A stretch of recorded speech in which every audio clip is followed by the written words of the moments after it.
ಪೂರ್ವಕವಾಗಿ ಇವತ್ತು ಮುಸ್ಲಿಂ ಅವರಿಗೆ ಹೀಯಾಳಿಸಬೇಕು, ಮುಸ್ಲಿಂ ಅವರಿಗೆ ಮೀಸಲಾತಿ ಕೊಡಬಾರ್ದು ಅನ್ನತಕ್ಕಂಥ ಒಂದಂಶದ ಕಾರ್ಯಕ್ರಮ ಬಿಜೆಪಿಗರದು. ಅದನ್ನ ಗುರಿಯಾಗಿಸಿ ಇವತ್ತು ಆ ಪ್ರಶ್ನೆನ ಕೇಳಿದ ಬಿಜೆಪಿಯವರು ಪಕ್ಷ ಸೃಷ್ಟಿಯಾಗಿದೆ ಸುಳ್ಳುಗಳಿಂದ ಅಂತ ನಿಮ್ಗೆಲ್ಲ ಗೊತ್ತು. ಏನು ಪೋಸ್ಟ್ ಕಾರ್ಡ್ ಆಗಲಿ ಇನ್ನೊಂದಾಗಲಿ ಫೇಕ್ ನ್ಯೂಸ್ ಪೆಡ್ಲರ್ಸ್ ಅವರು ಅನಂತ್ ಕುಮಾರ್ ಹೆಗಡೆ ಹಾಗೂ ಕೆಲವೊಂದು ಬಿಜೆಪಿ ನಾಯಕರು ಕೊಟ್ಟಂತ ಸ್ಟೇಟ್ಮೆಂಟ್ ಯಾವುದೇ ಕಾರಣಕ್ಕೂ ಕೊಟ್ಟಿಲ್ಲ. ಅವರು ಯಾರು ಡಿ ಕೆ ಶಿವಕುಮಾರ್ ಅವರು ಇವರು ಅದನ್ನೇ ತಿರುಚಿಬಿಟ್ಟು ಬೇರೆ ಏನು ರೀಸನ್ ಇಲ್ಲ. ತುಂಬಾ ಈಗ ಗುತ್ತಿಗೆದಾರಿಕೆಯಲ್ಲಿ ಮುಸ್ಲಿಮರಿಗೆ 4% ಮೀಸಲಾತಿ ವಿಷಯದಲ್ಲಿ ಕಾಂಗ್ರೆಸ್ ಸಂವಿಧಾನ ಬದಲು ಮಾಡಲಿದೆ ಎಂಬ ಉಪಮುಖ್ಯಮಂತ್ರಿ ಡಿಕೆ ಶಿವಕುಮಾರ್ ಹೇಳಿಕೆಯನ್ನ ತಿರುಚಿ ರಾಜಕೀಯ ಲಾಭವನ್ನ ಬಿಜೆಪಿ ಪಡೆಯುತ್ತಿದೆ ಎಂದು ಕಾಂಗ್ರೆಸ್ ಕಾರ್ಯಕರ್ತರು ಇಂದು ರೇಸ್ ಕೋರ್ಸ್ ರೋಡಲ್ಲಿ ಇರುವ ಕಾಂಗ್ರೆಸ್ ಭವನದಲ್ಲಿ ಪ್ರತಿಭಟನೆ ನಡೆಸಿ ಕಾರ್ಯಕರ್ತರು ಜೆಪಿ ನಡ್ಡಾ ಹಾಗೂ ಕಿರಣ್ ರಿಜಿಜು ಅವರ ಭಾವಚಿತ್ರಗಳನ್ನ ದಹನ ಮಾಡಿ ಆಕ್ರೋಶವನ್ನ ಹೊರಹಾಕಿದ್ದಾರೆ. ಭಾರತೀಯ ಜನತಾ ಪಕ್ಷ ಅಂದ್ರೆ ಅದು ಸುಳ್ಳಿನ ಕಾರ್ಖಾನೆ ಅಂತ ಇವತ್ತು ಲೋಕಸಭೆಯಲ್ಲೂ ಸಾಬೀತಾಗಿದೆ. ಸಂವಿಧಾನವನ್ನ ರಕ್ಷಣೆ ಮಾಡಬೇಕು, ಸಂವಿಧಾನದ ಅಡಿಯಲ್ಲಿ ನಾವೆಲ್ಲ ಕಾರ್ಯನಿರ್ವಹಿಸಬೇಕಂತ ಇಡೀ ಕರ್ನಾಟಕದಲ್ಲೇ ಹೊಸ ಕಾರ್ಯಕ್ರಮನ ರೂಪಿಸಿರೋದ್ರಲ್ಲಿ ಮೊದಲಿಗರು ಇವಾಗ ಅಂದ್ರೆ ಪ್ರಸ್ತುತ ಅದು ಮಾನ್ಯ ಡಿ ಕೆ ಶಿವಕುಮಾರ್ ಅವರು, ಕಾಂಗ್ರೆಸ್ ಸರ್ಕಾರ ಸಿದ್ದರಾಮಯ್ಯರವರು ಹಾಗೂ ನಮ್ಮ ಮಾನ್ಯ ಡಿ ಕೆ ಶಿವಕುಮಾರ್ ಅವರು ಬೆಂಗಳೂರಿನಿಂದ ಹಿಡಿದು ಬೆಳಗಾಂವರೆಗೂ ಸಹ ಸಂವಿಧಾನದ ರಕ್ಷಣೆಗೆ ಪಣ ತೊಟ್ಟಿದ್ದಾರೆ. ಬಾಬಾ ಸಾಹೇಬ್ ಅಂಬೇಡ್ಕರ್ ಅವರ ಆಶಯವನ್ನ ನಾವೆಲ್ಲರೂ ಪಾಲನೆ ಮಾಡಬೇಕು, ಸಂವಿಧಾನವನ್ನ ಯಾವುದೇ ಕಾರಣಕ್ಕೂ ಬದಲಾವಣೆ ಮಾಡ್ಲಿಕ್ಕೆ ನಾವು ಬಿಡಲ್ಲ ಅಂತ ಕಾಂಗ್ರೆಸ್ ಕಾರ್ಯಕರ್ತರು ಪಣ ತೊಟ್ಟಿದ್ದೀವಿ. ಆದ್ರೆ ಕಾಂಗ್ರೆಸ್ ಕಾರ್ಯಕರ್ತರ ಪಣವನ್ನ ಇವತ್ತು ಸುಳ್ಳು ಆಗಿಸುವಂತ ನಿಟ್ಟಿನಲ್ಲಿ ಇವತ್ತು ಭ್ರಷ್ಟ ಬಿಜೆಪಿಗರು ಸುಳ್ಳನ್ನ ಇವತ್ತು ಸಂಸತ್ನಲ್ಲೂ ಹೇಳಿದ್ದಾರೆ. ಇವತ್ತೇನು ಜೆ.ಪಿ. ನಡ್ಡಾ ಇರ್ಬೋದು, ಕಿರಣ್ ರಿಜಿಜು ಇರ್ಬೋದು, ಅವರಿಬ್ಬರು ಇವತ್ತು ಸದನಕ್ಕೆ ಹಾಗೂ ದೇಶದ ಜನಕ್ಕೆ ಸುಳ್ಳನ್ನ ಮಾಹಿತಿಯನ್ನ ನೀಡಿದ್ದಾರೆ. ಅವ್ರ ವಿರುದ್ಧ ಕಾನೂನು ಕ್ರಮ ಕೈಗೊಳ್ಳಬೇಕಂತ ಇವತ್ತು ನಾವು ದೂರನ್ನ ಸಲ್ಲಿಸ್ತೀವಿ. ಇವತ್ತು ಲೋಕಸಭೆ ಅಧ್ಯಕ್ಷರು ಕೂಡಲೇ ಅವರ ಹೇಳಿಕೆಯನ್ನ ಪರಿಗಣಿಸಬೇಕು. ಡಿ ಕೆ ಶಿವಕುಮಾರ್ ಅವರು ಆ ತರ ಹೇಳಿಕೆ ನೀಡಿಲ್ಲ ಅನ್ನತಕ್ಕಂಥದ್ದು ಈಗಾಗಲೇ ಸ್ಪಷ್ಟನೆ ಮಾಡಿದ್ದಾರೆ. ಹಾಗೂ ಅವರು ಒಂದು ಟಿವಿ ಸಂದರ್ಶನದಲ್ಲಿ ಹೇಳಿರ್ತಕ್ಕಂಥದ್ದು ಏನಂದ್ರೆ, ಉದ್ದೇಶಪೂರ್ವಕವಾಗಿ ಇವತ್ತು ಮುಸ್ಲಿಂ ಅವರಿಗೆ ಹೀಯಾಳಿಸಬೇಕು, ಮುಸ್ಲಿಂ ಅವರಿಗೆ ಮೀಸಲಾತಿ ಕೊಡಬಾರ್ದು ಅನ್ನತಕ್ಕಂಥ ಒಂದಂಶದ ಕಾರ್ಯಕ್ರಮ ಬಿಜೆಪಿಗರದು. ಅದನ್ನ ಗುರಿಯಾಗಿಸಿ ಇವತ್ತು ಆ ಪ್ರಶ್ನೆನ ಕೇಳಿದ್ದಾರೆ. ಅದರಲ್ಲಿ ಸ್ಪಷ್ಟವಾಗಿ ಇವತ್ತು ಡಿ ಕೆ ಶಿವಕುಮಾರ್ ಹೇಳಿದ್ದಾರೆ, ನಮ್ಮ ದೇಶದಲ್ಲಿ ಸುಪ್ರೀಂ ಕೋರ್ಟ್ ಇದೆ, ಹೈಕೋರ್ಟ್ ಇದೆ, ನ್ಯಾಯಾಲಯದ ಆದೇಶದ ಅನ್ವಯ ಕೆಲವು ತಿದ್ದುಪಡಿಗಳು ಆಗ್ಬೋದೇ ಹೊರತು ಬೇರೆ ಯಾವುದಕ್ಕೂ ಅವಕಾಶ ಇಲ್ಲ ಅಂತೆ. ಆದ್ರೆ ಅವರ ಹೇಳಿಕೆಯನ್ನ ಇವತ್ತು ತಿರುಚಿ ಇವತ್ತು ಈ ರೀತಿಯಾದಂತಹ ಸುಳ್ಳು ಅಪಪ್ರಚಾರ ಮಾಡ್ತಾ ಇದ್ದಾರೆ.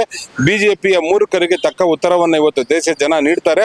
ಅದರಲ್ಲೂ ಕರ್ನಾಟಕದಲ್ಲಿ ಬಿಜೆಪಿಯನ್ನ ಧೂಳಿಪಟ ಮಾಡತಕ್ಕಂಥ ಸನ್ನಿವೇಶ ಈಗಾಗಲೇ ಪ್ರಾರಂಭ ಆಗಿದೆ. ಸುಳ್ಳಿನ ಕಾರ್ಖಾನೆ ಬಿಜೆಪಿನ ಬಂದ್ ಮಾಡಿಸೋ ನಿಟ್ಟಿನಲ್ಲಿ ಕಾಂಗ್ರೆಸ್ ಕಾರ್ಯಕರ್ತರು ನಾವೆಲ್ಲರೂ ಹೋರಾಟ ಮಾಡ್ತೀವಿ. ಸಂವಿಧಾನದ ಉಳಿವಿಗೆ, ಸಂವಿಧಾನವನ್ನ ರಕ್ಷಣೆ ಮಾಡ್ಲಿಕ್ಕೆ, ಬಾಬಾ ಸಾಹೇಬ್ ಅಂಬೇಡ್ಕರ್ ಅವರ ಏನು ಆಶಯ ಇದೆ, ದೇಶದಲ್ಲಿ ಎಲ್ಲರೂ ಏಕತೆ ಸಮಾನತೆಯಿಂದ ಉಳಿಬೇಕಂತಕ್ಕಂಥ ನಿಟ್ಟಿನಲ್ಲಿ ಅವರ ಆಶಯಕ್ಕೆ ನಾವೆಲ್ಲ ಅನುಗುಣವಾಗಿ ನಡೀತೀವಿ. ಬಾಬಾ ಸಾಹೇಬ್ ಅಂಬೇಡ್ಕರ್ ಅವರ ಸಂವಿಧಾನವನ್ನ ನಾವು ಗೌರವಿಸ್ತೀವಿ ಅಂತ ಈ ಮೂಲಕ ನಾವು ದೇಶದ ಜನರಲ್ಲಿ ತಿಳಿಸ್ತೀವಿ. ಭ್ರಷ್ಟ ಬಿಜೆಪಿ ವಿರುದ್ಧ ನಮ್ಮ ಹೋರಾಟವನ್ನ ಪ್ರಾರಂಭಿಸ್ತಾ ಇದ್ದೀವಿ. ಬಿಜೆಪಿ ಹುಟ್ಟಿರೋದೇ ಕೋಮುವಾದ ಸೃಷ್ಟಿ ಮಾಡ್ಲಿಕ್ಕೆ. ಅಲ್ಲರಿ, ಸಂವಿಧಾನವನ್ನ ಬದಲಾವಣೆ ಮಾಡ್ತೀವಿ ಅಂತ ಅನಂತ್ ಕುಮಾರ್ ಹೆಗಡೆ ಹೇಳ್ದ. ಅವಾಗ ಎಲ್ಲಿ ಸತ್ತೋಗಿದ್ರು ಬಿಜೆಪಿ ಅವರೆಲ್ಲ? ಇವತ್ತು ಸಂಸತ್ನಲ್ಲಿ ಇವತ್ತು ಅಂಬೇಡ್ಕರ್ ಅನ್ನತಕ್ಕಂಥ ಒಂದು ಪ್ಯಾಷನ್ ಆಗಿದೆ ಅನ್ನತಕ್ಕಂಥ ಹೇಳಿಕೆ ಕೊಟ್ಟಂತ ಗೃಹ ಸಚಿವ ಅಮಿತ್ ಶಾ ವಿರುದ್ಧ ಯಾಕೆ ಕ್ರಮ ಕೈಗೊಳ್ಳಿಲ್ಲ? ಸಂವಿಧಾನಕ್ಕೂ ನಮಗೂ ವಿರೋಧ ಅಂತ ಇವತ್ತು ಕೇಂದ್ರ ಸಚಿವರಾಗಿರ್ತಕ್ಕಂಥ ಶೋಭಾ ಕರಂದ್ಲಾಜೆ ಯಾವ್ದಾದ್ರು ಒಂದು ಹೆಣ ಬಿದ್ರಲ್ಲಿ ಬಂದು ರಾಜಕೀಯ ಮಾಡತಕ್ಕಂಥ ವ್ಯಕ್ತಿ ಇವತ್ತು ಸಂವಿಧಾನದ ಪುಸ್ತಕನ ಖಾಲಿ ಪುಸ್ತಕ ಅಂತ ಇವತ್ತು ಅಪಮಾನ ಮಾಡಿದ್ದಾರೆ. ಮೊದಲು ಅವ್ರನ್ನ ಇವತ್ತು ಕೇಂದ್ರ ಸಚಿವ ಸಂಪುಟದ ವಜಾ ಮಾಡಬೇಕು. ಸಂವಿಧಾನದ ಹೆಸರಿನಲ್ಲಿ ಯಾರು ಸುಳ್ಳು ಹೇಳಿಕೆಗಳನ್ನ ನೋಡಿ ಅಪಪ್ರಚಾರ ಮಾಡ್ತಿರ್ತಾರೋ ಅವರು ನಿಜವಾದ ದೇಶದ್ರೋಹಿಗಳು ಅಂತ ನಾವು ಇವತ್ತು ಬಹಿರಂಗವಾಗಿ ಹೇಳ್ತಾ ಇದ್ದೀವಿ. ಬಿಜೆಪಿಯವರು ಪಕ್ಷ ಸೃಷ್ಟಿಯಾಗಿದೆ ಸುಳ್ಳುಗಳಿಂದ ಅಂತ ನಿಮ್ಗೆಲ್ಲ ಗೊತ್ತು.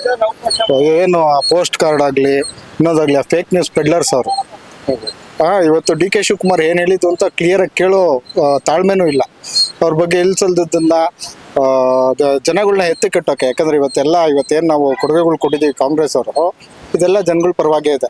ಸೊ ಯಾವುದೇ ರೀತಿ ಅವ್ರಿಗೆ ಹೋರಾಟ ಆಗ್ತಿಲ್ಲ. ಆಮೇಲೆ ನೀವು ನೋಡಿ, ಅವ್ರಿಗೆ ಸದನ ನಡೆಯೋಕೆ ಬಿಡ್ತಿಲ್ಲ. ಅಲ್ಲಿ ರಾಜ್ಯಸಭೆಯಲ್ಲೂ ಗಲಾಟೆ ಮಾಡ್ತಾರೆ, ಇಲ್ಲೂ ಗಲಾಟೆ ಮಾಡ್ತಾರೆ. ಒಟ್ಟಿಗೆ ಅವರು ನೋಡಿ, ಅಧಿಕಾರ ಇದ್ದಾಗ ಅವ್ರಿಗೆ ಉತ್ತರಿಸೋಕ್ಕಾಗಲ್ಲ, ಅವ್ರಿಗೆ ಅಧಿಕಾರ ಇಲ್ದಿದ್ದಾಗ ಪ್ರಶ್ನೆ ಮಾಡೋಕ್ಕಾಗಲ್ಲ. So they are totally failed ಅವರು. ಸೊ ಈಗ ಫೇಲ್ ಆದಾಗ ಏನಾಗಬೇಕು, ಜನಗಳನ್ನ ಕಳ್ಕೊತಾ ಇದಾರೆ, ಜನಗಳು ಭರವಸೆ ಇವ್ರ ಮೇಲೆ ಕಳ್ಕೊತಾ ಇದಾರೆ.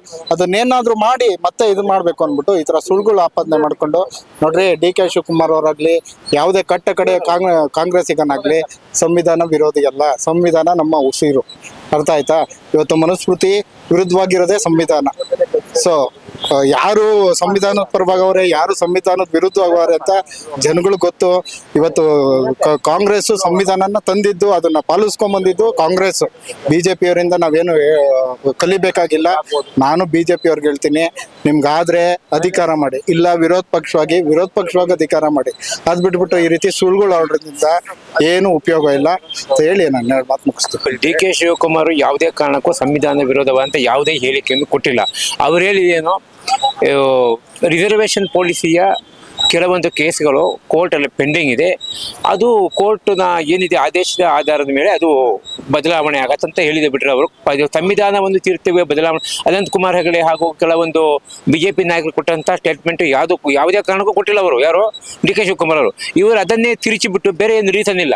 ತುಂಬಾ ಈಗ ಏನಿದೆ ಮೊನ್ನೆ ಮಾಡಿರತಕ್ಕಂಥ ಬಜೆಟ್ 5 ಗ್ಯಾರಂಟಿ ಇದೆಲ್ಲ ಆಗಿ ಸರ್ಕಾರದ ಕಾಂಗ್ರೆಸ್ ಬಗ್ಗೆ ಜನರಿಗೆ ಪ್ರೀತಿ ಹೆಚ್ಚಾಗಿ ಬರ್ತಾ ಇದ್ದಾರೆ, ಯಾರು ಹೆಚ್ಚಿನ ಸಂಖ್ಯೆಯಲ್ಲಿ ಬರ್ತಾ ಇದ್ದಾರೆ ಈ ಕಾಂಗ್ರೆಸ್ ಕಡೆ ಯುವಕರಲ್ಲಿ ಪಬ್ಲಿಕ್. ಅದಕ್ಕೆ ಇವರು ಇವರಿಗೆ ಸಹಿಸಲಿಕ್ಕೆ ಆಗ್ತಾ ಇಲ್ಲ. ಅದಕ್ಕೋಸ್ಕರ ಇವರು ಇದನ್ನೇ ತಿರುಚಿಬಿಟ್ಟು ಪಬ್ಲಿಕ್ ನಲ್ಲಿ ಮಿಸ್ಲೀಡಿಂಗ್ ಮಾಡ್ತಾ ಇದ್ದಾರೆ. ಯಾರು ಮಿಸ್ಲೀಡಿಂಗ್ ಮಾಡ್ತಾರೆ, misleading statement in the public and making wrong propaganda. ಇದು ಬಿಜೆಪಿ ಮಾಡುವಂತ ಕೆಲಸ. ಇದನ್ನು ನಾವು ಖಂಡನೆ ಮಾಡ್ತೇವೆ ಹಾಗೂ ಯಾವುದೇ ಕಾರಣಕ್ಕೂ ಜನರು ಇದನ್ನು ಶ್ರಮಿಸುವುದಿಲ್ಲ. Further movies, we want to be take a legal action against who is making a wrong propaganda in this issue. What is our DCM told in the reservation policy bill? The pendency in the court. According to the court order, their changes will happen. They not use the constitution will want to be changed. He never made any wrong statement against the constitution, but if they are twisting the statement and making the wrong propaganda and misleading the public, this is condemnable. We are condemning and want to take a legal action against who is making a wrong and misleading the BJP people.